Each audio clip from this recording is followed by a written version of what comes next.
Hello everyone. Finally आज हम उत्तराखंड की यात्रा को कंप्लीट करेंगे और हमारा आज आखिरी धाम है बद्रीनाथ धाम और माना गाँव। ठीक है, तो हम अपने सफ़र की शुरुआत करते हैं तुंगनाथ के बाद से। वैसे तो बद्रीनाथ जाने वालों को सबको पता है कि वहाँ का ट्रैक कितना ख़तरनाक हो सकता है या होता है। ये हम आपको अपने आगे आने वाली वीडियोस में जो चल रही है इसमें दिखाएंगे कि कितना ख़तरनाक ट्रैक हो सकता है। वैसे तो आप ये खुद ही देख लो कि भाई साइडों में पहाड़ कैसे हैं, और ये दूसरी साइड में तो बिल्कुल रेलिंग भी नहीं है। एक आधी जगह तो हमने बहुत ख़तरनाक सीन देखे।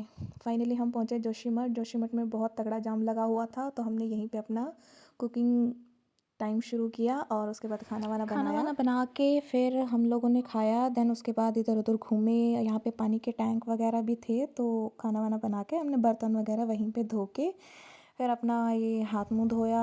जैसे ये भैया जी धो रहे हैं हमारे शैम्पू लगा के सिर धो के, मतलब पूरी गर्मी में ऐसी ठंडी ठंडी फील ले रहे हैं बिल्कुल ठंडे ठंडे पानी से। फिर उसके बाद यार जाम देखो पूरे 7-8 घंटों का था। वो भी लोगों ने बस जब उनका पेशेंस बिल्कुल ख़त्म हो चुका था तो उन्होंने बैरियर तोड़ के फाइनली वो लोग निकले रात को यहाँ से। और हम भी बस अभी यहाँ से बस निकलने ही वाले हैं। और जाम कितना तगड़ा है ये तो आप खुद ही देख लो। लोग कितने रिस्क से मतलब अपनी बाइक वगैरह निकाल रहे हैं, साइडों में जगह नहीं होती फिर भी। तो हम लोग चल दिए हैं बद्रीनाथ के ट्रैक पे, वो भी रात को। और यहाँ से ये टनल आ जाती है बीच में। सिर्फ इसी की वजह से हमें जाने नहीं दिया जा रहा था, बिकॉज़ मलबा यहाँ बहुत बुरे तरीके से था फंसा हुआ, तो गाड़ियाँ स्लिप कर रही थी।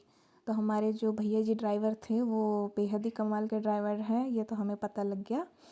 तो उन्होंने बिल्कुल सेफ़ली निकाला। फिर यहाँ से हम सेफ़ली निकले। उसके बाद मतलब थोड़ी देर या यूँ कह लो कि हमने लगभग 1-2 घंटे ड्राइव किया होगा रात को, बिकॉज़ बद्रीनाथ का ट्रैक था तो रात को बीच में रास्ते बंद हो जाते हैं कई जगहों पे, तो जाना अलाउड नहीं होता। तो इस करके हमने एक जगह स्टे लिया और वहाँ से हम लोग निकले सुबह 4 बजे। 4 बजे से हम आगे गए तो हमें 6:30-7 बज गए थे सुबह बद्री धाम पहुँचते पहुँचते। तो नाइट की ड्राइविंग थी तो वैसे भी कुछ नहीं दिख रहा था, तो भाई मैं तो सो चुकी थी, बाकियों का मुझे नहीं पता। कईयों को तो डर में नींद भी नहीं आ रही थी कि भैया जी गाड़ी चलाएंगे तो कैसी चलाएंगे, कहीं कुछ हो ना जाए।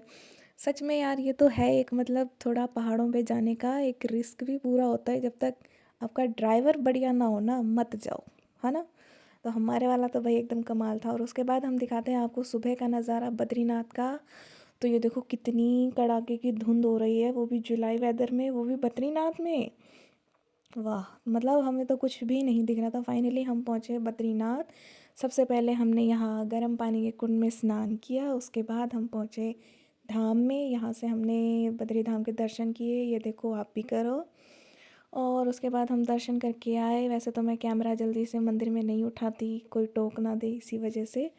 और ऐसे ऐसे मंदिरों में तो बिल्कुल नहीं उठाती, तो मैंने इसीलिए अंदर का कोई भी व्यू कैप्चर नहीं किया। ये सब हमारी बाहर की फ़ोटोज़ हैं, तो हमने यहीं से फ़ोटोज़ वगैरह क्लिक की और उसके बाद हम यहाँ से निकल दिए।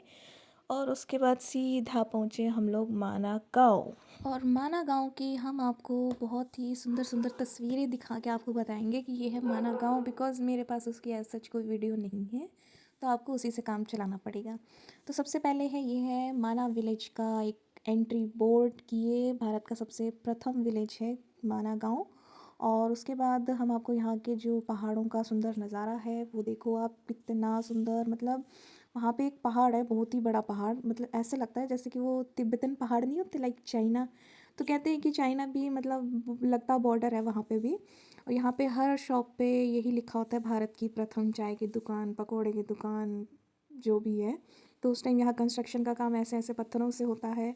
और ये है यहाँ की बहुत ही सुंदर वादियाँ, मतलब देख के मज़ा आ गया था जैसे कहीं स्वर्ग में आ गए हो।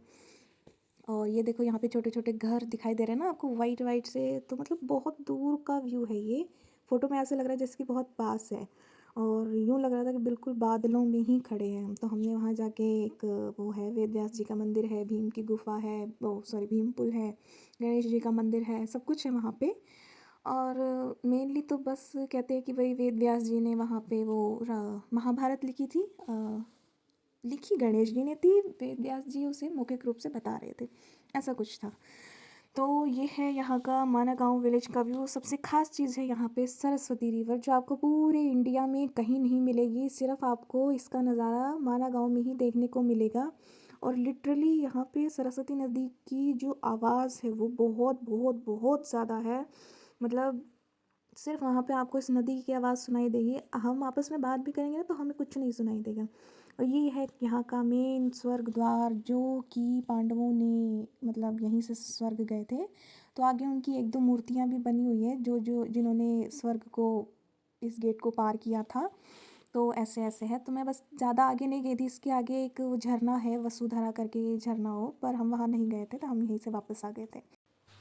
ये था हमारा पूरा ट्रिप। तो आज उत्तराखंड की हमारी जर्नी कंप्लीट होती है। उसके बाद हम आपसे मिलेंगे कोई नई जगह पे, और यहाँ से हम चल दिए हैं वापस अपने घर को। तो ये रहा हमारा नाइट व्यू। हम रातों रात पहुँच जाते हैं अपने घर, मतलब पूरा दिन पूरी रात ट्रैवल करके फिर सुबह हम लोग घर पहुँचते हैं। फिर हमने किया आराम, और इतना आराम कर लिया फिर इतने समय बाद कि हम अपनी वीडियो एडिट्स कर करके अब बहुत समय बाद डाल रहे हैं। देखने के लिए धन्यवाद।